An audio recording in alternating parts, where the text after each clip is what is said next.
Hey guys, it's Mike, also known as Spider Monkey, and today I thought that I would address an issue that is becoming more prevalent in today's online gaming.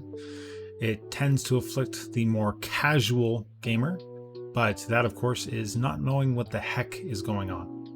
And by casual gamer, I mean those of us that generally have full-time jobs or a family and kids and don't always have as much time as we would like to be able to commit to our online games.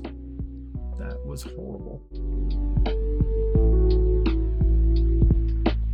Usually this comes in the form of grabbing a brand new game or maybe an older game that has been out for a while, but you just now decide to pick it up and jump right in because you're excited and naive. And then as soon as you start playing, you realize, I have no idea what's going on. Like I did when I first played Fortnite and the first guy that I shot turned into a 3-story building.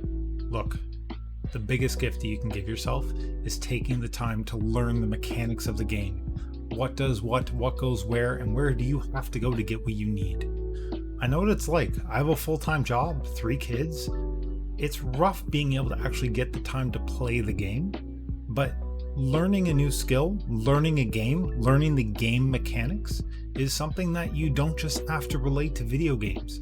You can relate that to life skills. The art of learning and taking what you've learned and putting it into practice is something that you can put into the rest of your life. You can use that to get further ahead in work. You can use it to pick up a new hobby, anything. But for right now, what we're going to be doing today is taking a look at one of my favorite games, Starsis. Lately, more and more people have been picking up this game and asking a lot of questions in Spectrum and in-game chat. And I thought that I would put together a little compilation of exactly what you need to do in order to be able to get ahead in this game. You might be asking yourself, what is Star Citizen? Star Citizen is a Chris Roberts game. He's the same guy that brought you Wing Commander. And what his grand scheme is to create the best damn space simulator ever. We're talking planets, intergalactic travel, ground combat, space combat, trading. You could be whatever you want to be. And that's the biggest draw to this game. For me, I played a lot of Star Wars Galaxies, and this seemed to be the next best thing. You're going to be able to have homes, ships, whatever you want. So today we're going to be looking at one of the game's features, and this is called the MobiGlass. And this is what we're going to be using to be able to interact with our character in the game and basically handle everything that your character might need to do outside of being in your ship and blowing stuff up. Alright, so as you can see, we're lying in our bed in Microtech, which is one of the new planets. We're actually in New Babbage, which is the main city on Microtech. We're just going to press Y to stand up. Now, you do have an interaction key, which is F, and you can see things start to light up around here, which is things that you can interact with. That will probably be a different video. Today, we're just going to be talking about how to use the actual MobiGlass. So we're going to press our F1 key, and we're going to open up MobiGlass. And as you can see here, it shows your, my name, which is nice, your current account balance, your crime stat rating if you have a crime stat. So if you end up, have a parking violation or you kill somebody, those sorts of things. Vehicle status, no vehicle being tracked, no missions being tracked currently. This is the suit status. This is basically your life in the game. It will tell you whether or not you have enough oxygen, how long you have for that oxygen. Now running, jumping, doing those sorts of things will use up oxygen faster. This is kind of like a real life simulator. It also tells you the composition of the atmosphere that you're in. So if you're on a moon or you're somewhere out in space, it'll tell you exactly what you can expect and whether or not you can take off your helmet. So first thing we're going to do is we're going to go down to Comlink. Now Comlink is basically just checked. Already somebody swearing. Alright, so as you can see, this tab here is our Vehicle Loadout Manager, where it shows a picture of our ship. It also allows us to choose different equipment for our ship. Now, different ships have different loadouts, they have different sizes. This happens to be a light fighter, so it has 1 shield generator, 1 power plant, 2 coolers because it is a military fighter. Propulsion, you have your quantum drive. You can't change out your thrusters or anything yet, but that will be coming later. Miscellaneous, so with here you've got your different missile slots. Depending on the type of ammunition you want to take, you can change them out. So there are 3 different types of missiles that you can take. You have infrared, you have electromagnetic, which is actually, it shows it down here. All right, so as you can see here, this is our equipment manager tab down here in the bottom. This is basically how your character is going to start the game. It's going to be a really basic flight suit. You're going to have a helmet, probably a sidearm, which will be an energy pistol, and a medibit. So looking really quickly, if we go up to his undersuit, as you can see, let's go down to the one that he's currently wearing. So that will be highlighted. It'll say equipped. You can unequip it if you want. And we'll be looking at the stats of the flight suit. So you have size 1, grade 1. There will be different grades later, which are better quality. You've got your flight suit, damage reduction 10%, temperature rating -40 to 70 degrees Celsius. Now that has been added into the game recently with the player status system. So if you go out onto a hostile planet, like a winter planet, and you're not wearing the proper clothing, there will be some side effects. So let's just quickly take a look. This again, quick run through. I can do a more in-depth tutorial on how to equip your character if you want. I'm just going to do something really quick. So let's go into my Arctic suit. Now this isn't what the Arctic suit actually looks like. This actually has some armor on it. Let's go over to armor and let's throw on a different helmet. All right. So as you can see here, we've got a different helmet on. You can basically just click from the drop-down menu. There's currently no flare. All right, let's go to torso and let's go rucksack. So it actually gives me a backpack. And now that becomes important because you can see the carrying capacity here is 60,000 cargo points for your person. So if you're doing any hand mining, or you need to pick up things like consumables, food, which is now in the game, this will be just allowing you to carry more. Every type of armor does have it. So this one you can see has 10,000 points. It also has a temperature rating of -55 to +85 degrees Celsius. Let's go for arms. Let's just make him.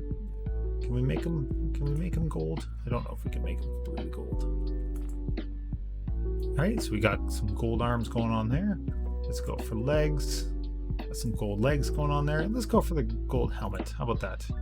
Go for the gold helmet, and then let's do the executive undersuit. All right, so that's going to be about as pimped out as we can get on this one. Now let's take a look at some weaponry. So as you can see here, this armor is a little bit of a heavier armor. I think it's a 30% armor, which allows you to carry 2 weapons, as well as your sidearm and a utility point.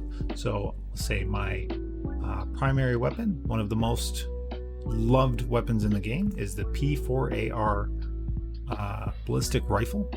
And you can see here, as soon as I pick it, I actually have the ability to put attachments on it. So let's go in. Well, I think that I'm going to put on a 2x holographic sight. You can see it goes on here.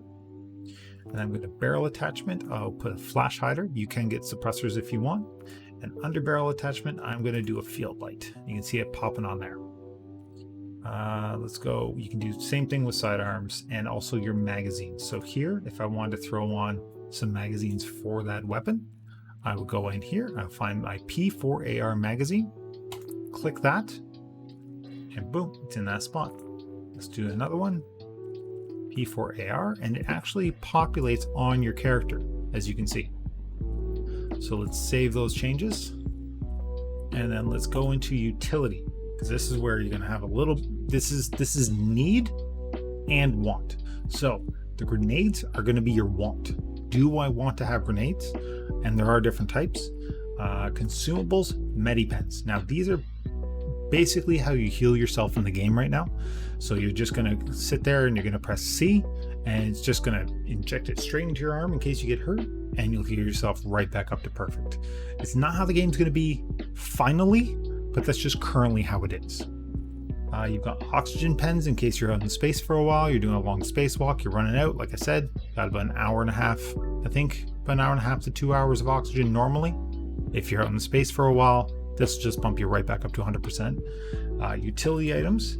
Now you've got things like the quick flare. So these will be if you're out in caves, because there are caves, dimly lit areas, you're going to be able to drop one of these flares, light it first, drop it on the ground, and then that will light up your path. You can actually turn it on and then equip it again, and it lights up the entire area. Also helps your team members know exactly where you are. The other utility item, you can either do with a combat knife if you want to do some hand-to-hand combat, or this thing called a pyro multi-tool. Now, again, just going to do this really quickly. Power multi-tool is basically your jack of all trades utility item. So you're going to have two different attachments. I can't put it on here right now for some reason. Won't let me scroll down far enough. Okay, multi-tool attachment.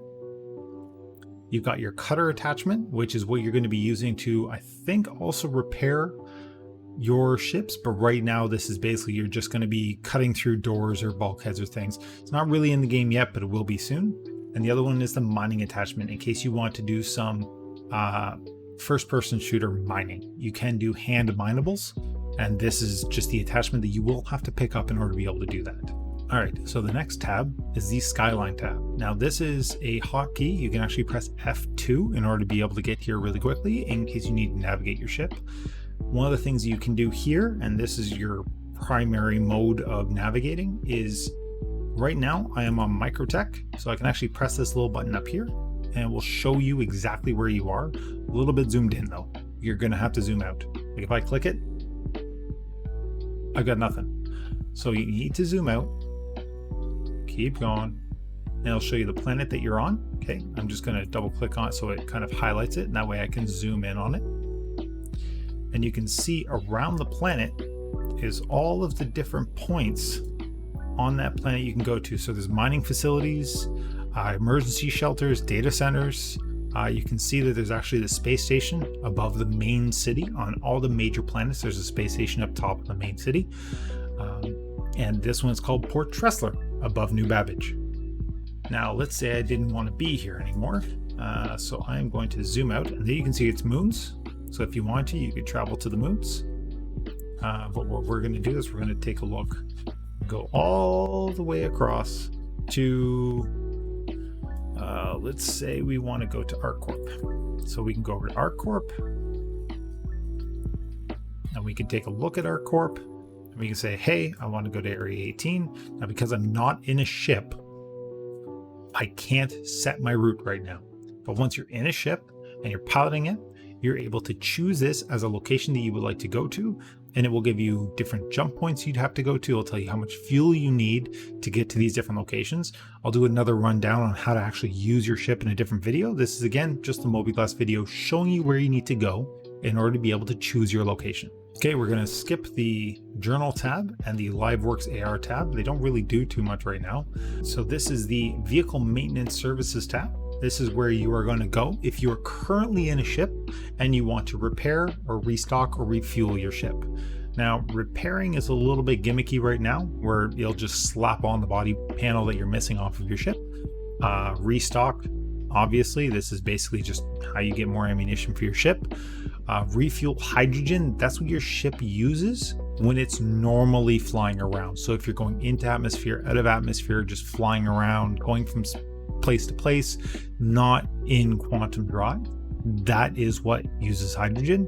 And the quantum fuel is what your ship is actually going to need in order to be able to transverse from planet to planet or planet to moon or whatever else. All right, and this is the contracts manager. This is where you're going to be getting all of your missions or quests or whatever you want to call them to allow you to do things in the verse, unless you want to get into trading. So basically what you're going to do for this mission is you're going to go to HURL2, you're going to pick up a box, you're going to go and put it on your ship, you're going to fly to New Babbage, you're going to pick it up off of your ship, walk it over to a drop-off terminal, and place it in it, and you get paid. Investigation missions are, a lot of them are mostly going to a cave on different planets and spelunking through them until you find a body. Morbid, I know. Bounty hunter missions are either going to be you versus an AI, or it's going to be you versus another player. Coming back to that crime stat thing that we talked about at the beginning, depending on your crime stat level, the game will automatically put a bounty on your head that bounty hunters can then pick up and chase you down. If you want to become a bounty hunter, you're going to have to do some of these pro-term bounty contracts in order to build up your reputation in the game as a skilled bounty hunter. And once you've done a few of these, then it will open up the actual player contracts. Mercenary missions are basically like you're working for the UEE or the United Earth Empire. It's like working for the military and different jobs for them. Removed claim jumper missions are basically you going into an asteroid field and removing a bunch of people who have taken over a mining claim in that asteroid field. Illegal modder missions are where you're going to fly to a comlink location and you're going to scan for illegal modders and blow them up. And a call to arms is the same sort of deal. It's basically an ongoing bounty hunter mission where you're just going to take out players and NPCs that have crime stats to earn a reward. Personal is more missions geared towards how you're currently playing the game. So if you want to be a pirate or you have a crime stat, it will try to generate missions based on that you might like. So instead of removing the claim jumpers, you might be instigating the claim jumpers where you're pushing somebody else off the claim. Or you might be taking drugs, in-game drugs, from one location to another. Or if you really want to, you could do a jailbreak mission. Now this one is, as you can see, has some pretty good bonuses to it. It's basically you need to go and spring out a bunch of people from a prisoner transport.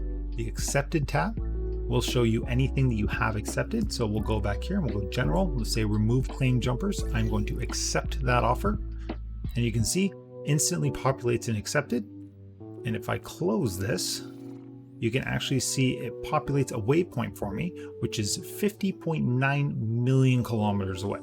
Now, if you have multiple, you'll be able to abandon, untrack. You could track another one if you want to, if it was a little bit closer. So what you could do is you could go through the contracts manager and find all the missions you might want to do in your play session and just grab them all. And then as you're going through, you can pick which ones you want to do. If you have a party that you end up joining, you can actually share these missions with them. Now it does share the reward, but you can get all of your friends involved in doing the same thing if you all want to go and do the price of freedom, if you want to break everybody out of jail. So you might, let's say you grab 2 buddies, you're all spitting the 33,000 credit bonus. The history tab, any of your completed or abandoned missions. As you can see, I abandoned that mining claim mission and it shows right here on my history tab. And beacons, this is where it gets a little bit interesting and a little bit complicated. So let's say you're out and you're flying your ship and something happens and you fall through the floor and your ship just keeps going quantum. Remember, this is alpha, it happens. We're going to create a beacon, and that beacon is going to be how you're going to get yourself back to your ship. So it will pop this up saying your current alpha UEC balance, and you have a beacon type. Beacon type escort. If you're out, let's say you're doing some transport and you're worried somebody's going to come and try to take you out while you're landed and filling up your caterpillar or whatever ship you have, you can have an escort who will follow you around, and generally you end up paying them per minute to protect you from one point to the next. Or personal transport. This one's going to be if you fell out of your ship and you need to be able to get back to your ship. So you're going to click personal transport. This is one we're going to fake for now. We're going to open up. And let's say I want to go to Everest Harbor. It's just a space station. So we're going to go to Everest Harbor. Minimum provider rating. Now, what you can do is you can see contract ratings up here is as you perform different contracts for people or otherwise, you'll actually earn employer ratings. So let's say you want to start your personal transport beacon and you want somebody that's only ever had a 3-star rating. So this is somebody who's been doing them. They haven't screwed anybody over. They haven't just, picked them up and killed them out in space, whatever you want. And then you set your payment amount. So this one, I'm going to set 10,000. So this is what it is. From where I am, I want to transport to Everest Harbor, and I need a 3-star transport pilot, and I am going to pay that person 10,000 credits to take me there. So you hit broadcast beacon. It automatically generates. I don't actually want this to happen, so I'm going to cancel the beacon. All right, and that is the MobiGlass in basics. Hopefully this didn't take too long. I won't know how long it took until after editing, and I apologize if it did take a while, but there's a lot to cover through here. And as you can see, this is why a lot of newer players are having a hard time getting into this game and really learning what's going on. So hopefully you found this entertaining. Hopefully you found it informative. I'd like to say thank you for watching, and if you liked it, please subscribe. And if you want to, on Mondays, Wednesdays, and Fridays, I stream on Twitch, and you can come right over and ask me some questions, and we can talk about things, and maybe even just help you out in the game or show you what to do. I'd like to say thanks again, and have a great day.